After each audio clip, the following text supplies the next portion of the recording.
So, I came back last Thursday. And I don't mean in the poetic, found myself kind of way.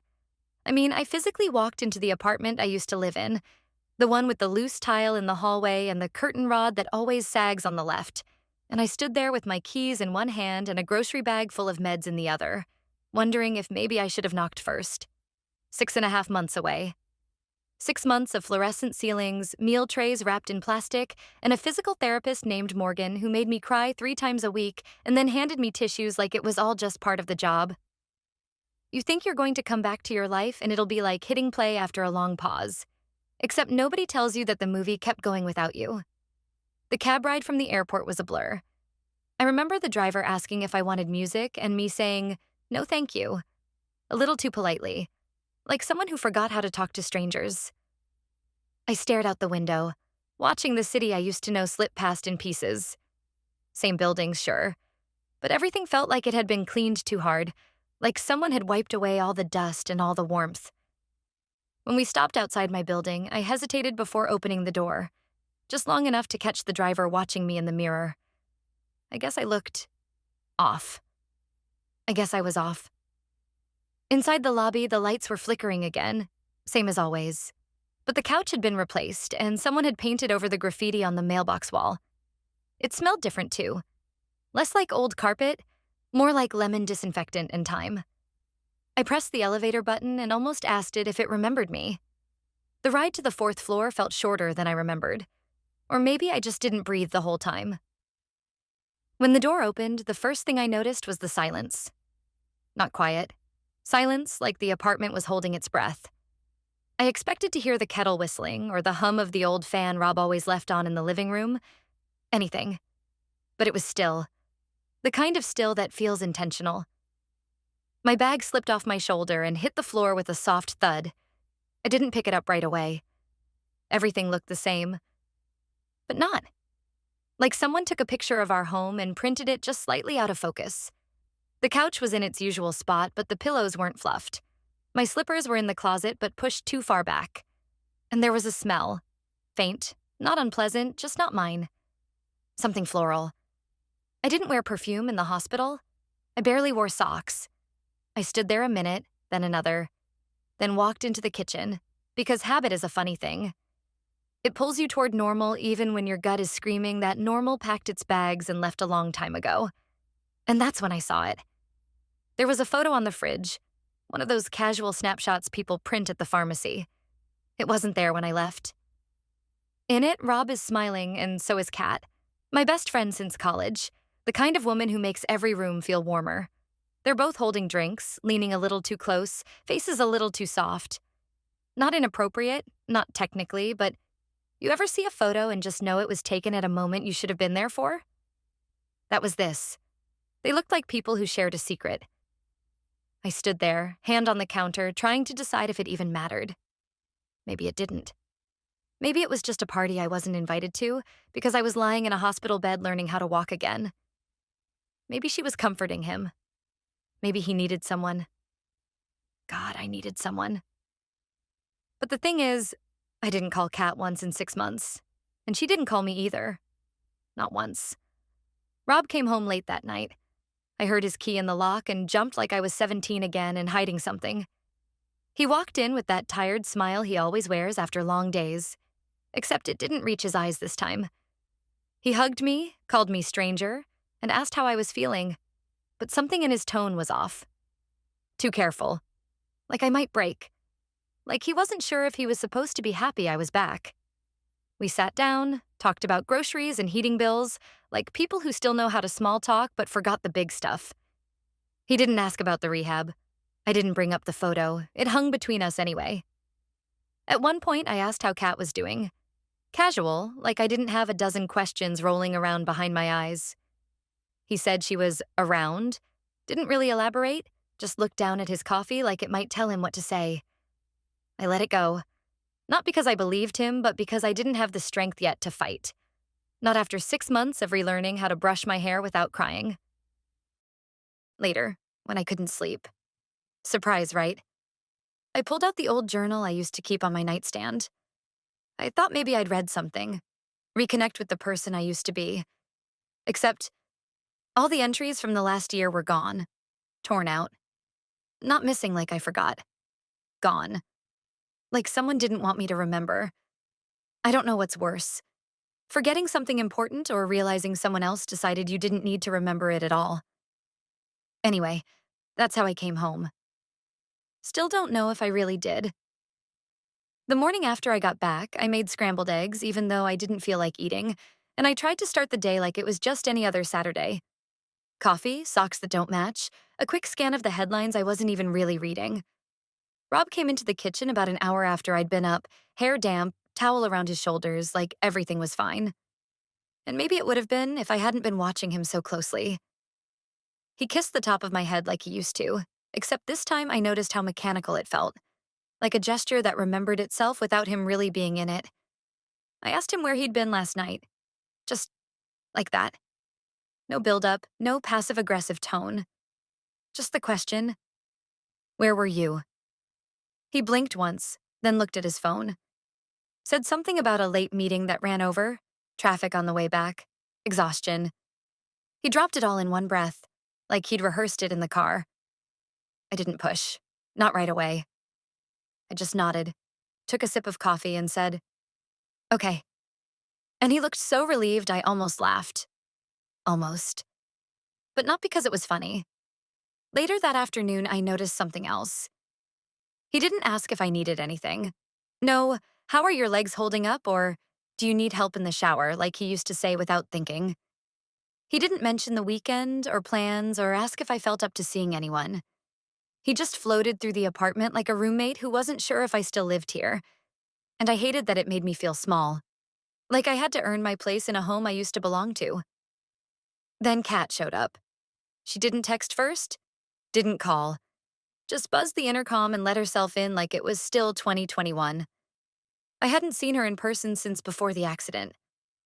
Her hug was tight but quick, like she wanted credit for showing up but didn't really want to linger. She sat down at the kitchen table and started asking questions. Not about my recovery or what it was like learning how to walk again or if I needed help. No, she asked about the apartment. If I was adjusting okay? If I felt settled? And she kept looking around like something felt off. Like I was what felt off. Then came the moment that twisted my stomach. She asked how Rob had been holding up, but not in the casual, concerned friend kind of way. It was the way her voice softened on his name, how she crossed her legs and smiled a little when she said it. It was small. It was subtle. It was enough. I asked if they'd been spending time together. She said, "Well, someone had to keep him sane while you were gone." I don't even remember what I replied. Probably something like, "Right," because I suddenly couldn't feel my fingers. She left not long after that, claiming she had yoga or brunch or something else very cat-like. And as soon as the door clicked shut behind her, I looked at the little decorative tray I always kept on the hallway table, the one where I'd left my favorite hair clip before I went into the hospital. It wasn't there. The tray was clean. Empty. I opened the drawer beneath it and checked. Nothing. It had been there. I remember putting it there that night. I remember thinking, don't forget it. And now it was gone. I didn't ask Rob about it right away. I waited until later that night, when he came home even later than usual, face blank, tie loosened, like someone who'd already decided how tired they were supposed to look. I asked him if he knew where my clip was, and he just shrugged. Didn't even look at me when he said he hadn't seen it in months. That's when I realized something deeper had shifted. Not just between us, but inside him. It wasn't just the avoidance or the lies by omission. It was how comfortable he seemed in this new version of our life, where I wasn't part of the picture, where I'd been edited out. I tried one last time that night to pull him in. I told him I felt like we were two people standing in the same room but yelling through glass.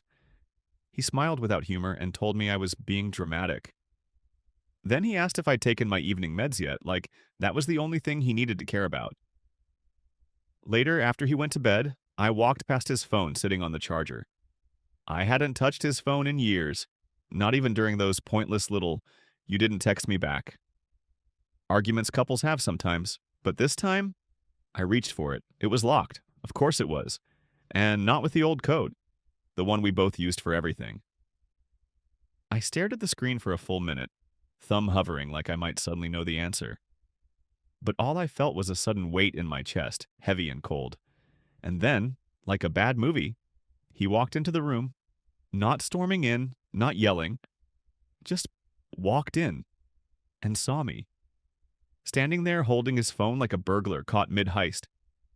I think I expected him to get angry, to snatch it from my hand. But he didn't. He just looked at me, really looked. And in that moment, I realized I hadn't seen his real face in months. No warmth, no softness. Just this careful, hollow stillness that chilled me deeper than I was ready for. He didn't say anything, neither did I. But that was the moment I decided. If I wanted answers, I was going to have to find them myself. Because whatever Rob was hiding, he wasn't going to just hand it to me. Not anymore. I don't even know what I was expecting when I picked up Rob's phone again. Maybe I thought it would somehow be unlocked this time. Magically, like the universe was finally done keeping secrets from me. But of course it wasn't. Still the same locked screen. Same wallpaper. That blurry shot of the lake we took in Vermont 2 years ago. The one where my hair was doing something awful and he said he loved it anyway. I stood there in the dark hallway, phone in hand, trying to remember if he ever changed his password. And then I remembered something dumb. Something tiny. Honestly, as he once said, he always used our anniversary for everything just to keep it simple. So I typed it in. Month, day, year, and just like that, I was in. I swear my hands were shaking so hard I almost dropped the thing. I didn't go through his photos first. I went straight to his messages. And not the ones he didn't bother hiding. I opened the archive, and there it was. A thread with Kat. The first thing that hit me was how far back it went. Not weeks, not months, years. There were gaps, sure, but once I started scrolling, I saw a pattern. There were late-night messages with things like, could have used one of our talks tonight, and thanks for keeping me sane today, which might have sounded innocent if I hadn't just come back to a life that suddenly didn't feel like mine anymore. But the further I scrolled, the worse it got. There were inside jokes I didn't recognize. Whole conversations that referenced plans, actual plans, where I was never mentioned. And then there were photos. God. One of them was taken at a private gallery opening. Rob in that charcoal blazer I thought he only wore to weddings. Kat in a black dress I'd never seen, her hand lightly resting on his chest. The background full of people I didn't know, which was weird in itself because Rob hated those kinds of events. I stared at that image for a long time. Not because it was dramatic or obvious or scandalous. It wasn't. It looked ordinary. Safe. But that was exactly the problem. They looked comfortable in it.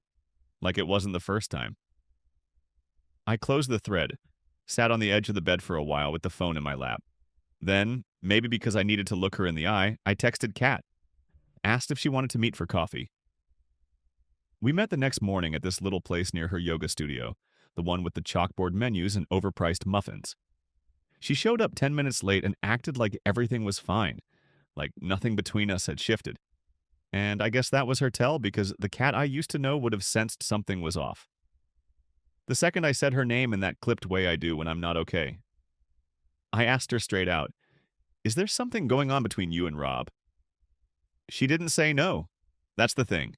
She didn't deny it, or she just blinked and tilted her head like she was trying to understand the question, then said, "I think maybe you're still healing and your mind is trying to fill in blanks." And the weirdest part? She kept looking past me, over my shoulder like she was waiting for someone to show up and rescue her from having to explain anything. I left first. Didn't say goodbye, just walked out, back into the cold and wind, and that heavy feeling that had settled into my ribcage and refused to leave. That night, I tried to talk to Rob again. I didn't even bring up the photo or the messages. I just asked why he was being so distant, why he hadn't told me Kat had been spending so much time with him. He leaned against the counter with that closed-off look he's perfected lately and said, "You're really going to start this again?" Start what, exactly? When I asked what he meant, he just waved a hand like I was being ridiculous, muttered something about how I don't need to understand everything, and walked out of the room. I stood there, fingers still curled around the mug I hadn't even taken a sip from, wondering when exactly he'd stopped thinking I was worth telling the truth to. I don't know what made me check the old wooden box in the hall closet. I hadn't opened it in forever. It's where I used to keep cards, old notes, dumb souvenirs from road trips. Basically a scrapbook in disguise. But tucked in the back were a few letters from Kat, back from when we were younger, before life got complicated and real and messy. And one of them, one I must have missed or forgotten, had this line that hit me like a brick to the chest.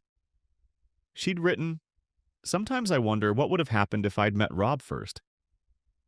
It was casual, like a throwaway thought. But now, knowing what I know, or at least what I think I know, it felt like a seed, like something she'd said out loud to make it real. And now I can't stop thinking about it. About them. About what's been going on behind my back while I was learning how to stand again, how to climb stairs, how to move through my own home without wincing. This morning, Kat showed up at the apartment without warning. Rob was at work. She said she just wanted to check on me, which honestly was laughable at this point. But I let her in. I don't know why. Maybe I wanted to see what she'd say when we were alone. Maybe I wanted to give her one last chance to tell the truth. She didn't take it. Instead, she sat on the edge of the couch, crossed her legs, looked around like she was appraising the space, then said, "You know, I never meant for anything to be weird. It just kind of happened." What kind of statement is that? She didn't elaborate. She didn't apologize. She just sat there, watching me process it like I wasn't supposed to react. And that's when it clicked. This wasn't a mistake. This wasn't two people getting too close by accident. This was deliberate, slow, built over time. I don't know how far it's gone yet, but I'm going to find out. I'm done hoping someone else will explain it to me. Now I dig. It started with a folder called Archive Backup, tucked into the corner of Rob's old hard drive like a box left in the attic that no one was ever supposed to open again. I wasn't even looking for anything that day. I'd been organizing files from my own laptop, moving photos and receipts into labeled folders, trying to give myself some sense of control over at least one part of my life. But when I saw that folder, something in me just paused. Not alarm bells, not fireworks, just a small internal stillness. And I clicked. Inside, there were dozens of PDFs and Word docs, most of them work-related. Budget spreadsheets, meeting notes, design proposals, and then halfway down the list, a file named Draft Thank You. I opened it thinking maybe it was something sweet, something he wrote during my hospital stay and forgot to send. I don't even know why I thought that. Hope, maybe? Or delusion? Hard to tell these days. But it wasn't a thank you note. It was a letter. To Kat. It was dated 4 months before the accident. He called her his clarity. Said he hadn't felt like himself until she walked back into his life. He wrote about how everything with Lena feels like trying too hard, and how with Kat things were easy again. I sat there staring at that word, again, because it told me everything. This wasn't a new mistake. This wasn't some trauma-born detour while I was unconscious in a hospital bed. They'd started long before that, and suddenly everything made sense. The glances, the way she kept showing up, the way he didn't flinch when I mentioned her name. He didn't have to lie about them, because they had already rewritten the truth while I wasn't looking. I closed the laptop, got up from the floor, and walked straight into the kitchen, where Rob was making tea like it was just a regular Tuesday afternoon. I didn't wait this time. No gentle let-in, no soft tone. "How long has it been going on?" He didn't even ask what I meant. He just turned slowly, leaned back against the counter, and let out a breath like he'd been holding it for years. And then, calm as anything, he said, "Before the accident." He said it like he was confirming the weather. Not cruel, not emotional. Just a plain fact he'd finally decided to stop hiding. I asked him how long exactly, and he shrugged. Said it started slowly, that he and Kat just found each other again. Whatever that means. And that it wasn't supposed to be anything. Which is probably the worst kind of betrayal. The one that feels accidental until you realize it was actually cultivated. Then he said the thing I don't think I'll ever forget. "I think I've always loved her. Even before you." There was no scream. No smashed mug. Just silence. The kind that drowns you before you know you're sinking. I stood there, barefoot in the middle of the kitchen we renovated together, next to the fridge with a chipped magnet from Maine, still holding up a grocery list I wrote 6 months ago, and realized my entire life had been built around someone else's lie. I walked out, not dramatically, just out. Into the hallway, down the stairs, onto the street, where the air felt too clean and the world too bright for what was happening inside me. I sat on a bench by the little bookstore I used to visit on Sundays and didn't move for a while, not until my legs started to go numb. And then I cried.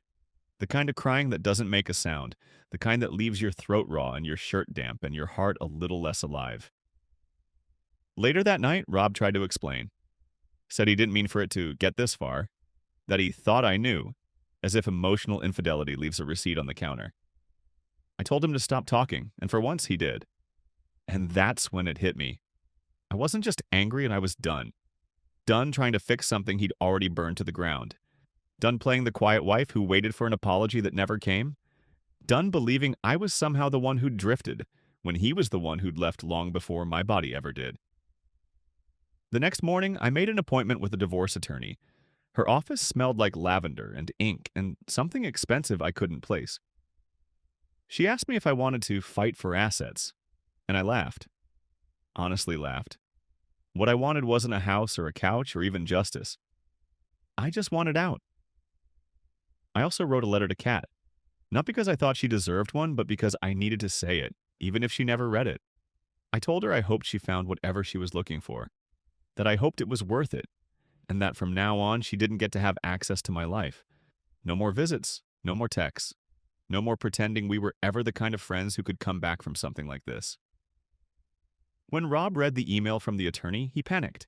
He showed up with flowers and dinner from the Thai place I like, said things like, "We can still work through this, and it didn't have to end like this." I didn't yell. I didn't cry. I just told him gently and clearly, "You don't get to choose the ending. You already wrote it." And something in me shifted. I started waking up early again. Not because I had to, but because I wanted to. I lit a candle while I made coffee. I played music in the kitchen. I took walks without checking my phone every 5 minutes. It wasn't a transformation exactly, not yet, but it was motion. And I was tired of standing still. Last night, I packed up the last of his things into a box and left it by the front door. I didn't tape it shut. Just folded the flaps and moved on. I'm not whole, not yet. But I'm not broken in the same way anymore. And that's something. You know those moments where you breathe in and realize, maybe for the first time in years, that the air doesn't feel heavy anymore? That's what the first morning after filing for divorce felt like. I didn't jump out of bed with a grin or blast empowering music or sip a latte with poetic satisfaction. None of that happened. What did happen was I sat at the kitchen table in my oldest hoodie, stared out the window at nothing in particular, and for once I didn't feel like a guest in my own life. The legal stuff was messy. God, it always is. Paperwork stacked like a game of emotional Jenga, emails from the lawyer that made my chest tighten, long phone calls that left me drained and mentally pacing for hours. Rob, of course, tried to make it difficult, suddenly worried about assets, schedules, image, and part of me expected that. Honestly, I would have been more shocked if he'd let it go gracefully. But each step, each box checked, each signature scribbled across a line, pulled me closer to a version of myself I hadn't known in a long time. Somewhere in the middle of all of that, I started running into people I hadn't seen in years. Jess from college messaged me out of nowhere saying she was in town. We had coffee on a Tuesday and she looked at me and said, "You seem lighter." I didn't even realize I'd been carrying that much until she said it. And maybe it's cliche, but something shifted in me during that conversation. Like, I don't know. I remembered I'm not just a woman who was cheated on. I'm also someone who used to laugh too loud at bad movies and eat midnight pancakes on rooftops. I started doing small things, things that felt mine. I bought flowers for no reason, just because the kitchen felt like it wanted color. I went to a bookstore and spent 45 minutes flipping through sketchbooks. I didn't buy one that day, but a week later I did, and I actually started drawing again. My lines were shaky, sure, but there was something calming in the mess of it. No expectations, no judgment, just me and paper and quiet. Rob and Kat tried to resurface. Of course they did. First, it was a text from him, then a coffee sometime from her, as if we were all just catching up after a misunderstanding. He left a voicemail saying he'd made a mistake, that he wasn't thinking clearly, that he missed the life we had, and I listened to it once. Just once. Then I deleted it. Because the truth is, by the time people like that realize what they lost, you've already learned to live without it. One Saturday, I pulled out the old art supplies from the closet, the ones I kept telling myself I'd use when things calm down, and I spent the entire afternoon at the kitchen counter painting. Nothing special, just colors and silence and the smell of coffee lingering nearby. It felt stupidly good, like coming home to a part of myself I forgot was even waiting. My daughter, she's been my anchor through all of it. I don't say that in a dramatic way, I mean it quite literally. She keeps me grounded. Her joy is honest, unfiltered, and relentless. We started having these little rituals. Friday pizza nights, Saturday morning walks to the park, silly dances in the hallway while brushing teeth. She's asked fewer questions lately. I think she feels the shift too. Not that everything's okay, just that it's getting better. And then, somehow, life threw me a curveball I didn't see coming. His name was Alex. He worked at the local community center where I took my daughter for an art class. He wasn't charming in that overconfident way I'd grown suspicious of. He was quiet, kind, the kind of person who remembers small things without making a big deal about it. We talked a few times during class pickup. Nothing flirty, just safe. Familiar, even. One afternoon, while waiting outside, he handed me a coffee and said, "You looked like you needed a second one." And I laughed. Not because the joke was great, but because for the first time in a long time someone saw me. Not as a story, not as a situation, but as a person standing there in front of him. I didn't fall in love. That's not how this goes. But I did start believing that maybe there could still be something good out there. Not perfect, not dramatic, just real. Eventually, the divorce was finalized. I signed the last document with a hand that barely shook. It wasn't closure in the poetic sense. No big speeches, no tears. Just a quiet ending to something that should have ended long ago. I walked out of the lawyer's office, turned my phone off, and let myself feel finished. Today, I took my daughter to the park. She brought her sketchbook. I brought mine. We sat on a bench near the fountain and drew whatever we saw. Ducks, a crooked tree, a woman with a bright yellow scarf. At one point, she leaned into me, rested her head on my shoulder, and said, "This is my favorite day." I smiled and told her, "Mine too." And the truth is, it really was. I think there comes a moment, usually quiet, almost boring in its simplicity, when you realize your life is yours again. Not in the big movie scene way with the wind in your hair and some anthem playing in the background, but in something smaller, something real. For me, it was a Tuesday afternoon sitting in a folding chair in the corner of a community center in Seattle, listening to a woman talk about how she hadn't slept in weeks because her ex still had a key and used it like a weapon. I didn't interrupt, I just listened. And for the first time in a long time, I didn't feel like someone who needed saving. I felt like someone who could help. One who I started volunteering about a month after the divorce was finalized. I wasn't looking to give back or find meaning. Let's be honest, those phrases sound good on paper, but feel ridiculous when your heart's still duct taped together. I just needed to be somewhere that wasn't my apartment, doing something that wasn't thinking about what I'd lost. A friend from the studio told me about a local org that helps women recovering from emotionally abusive or destabilizing relationships. I signed up for an orientation shift, assuming I'd fold brochures or make coffee. I ended up staying 5 hours past my assigned time, talking to one of the coordinators about how shame sneaks up in the quiet moments, how betrayal rewires your trust like faulty wiring behind a freshly painted wall, and it just clicked. At first, I kept my story to myself. I was the new one, the woman with a steady voice and decent handwriting, the one who showed up on time and stayed late. But as I listened to the women in our Sunday support group, some with broken marriages, others with partners who vanished overnight, one woman who didn't speak for 3 weeks straight, I started to see my own pain differently. Not smaller, not less valid, but somehow useful. I could hold space for someone else. I could say, "Me too," and really mean it. That's when I met Carla. She was another volunteer, mid 30s, sharp in the way that only women who've rebuilt themselves can be. We didn't try to impress each other.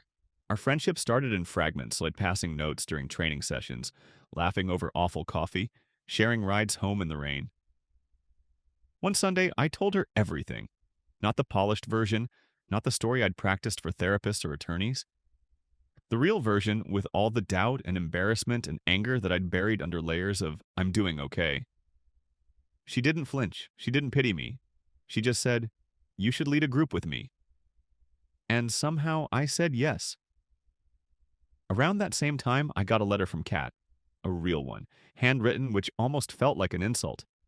It was short, stiff, formal. She said she was in California now, that she was sorry, that she hoped we'd never cross paths again. I read it 3 times, not because it deserved the energy, but because I wanted to see if it would hit me in the chest the way I once feared it would. It didn't. I folded it, slid it into a folder marked "Done," and that was that. No closure, no rage, just clarity. Rob still texts now and then. One-liners. "You were right. I messed it up. Hope you're okay." I don't answer. Not because I want to punish him. That would mean I still care enough to hurt him, but because silence is the final boundary. He doesn't get to step back into the world I've built without him. One evening during a session, I found myself talking about the accident, the one that started this whole unraveling. It wasn't planned. Someone else brought up physical recovery after trauma, and I heard myself saying, "I remember the ceiling tiles in the hospital like they were wallpaper in my bedroom." People laughed gently, and I realized somewhere between survival and reinvention that the crash wasn't just an end, it was also a beginning.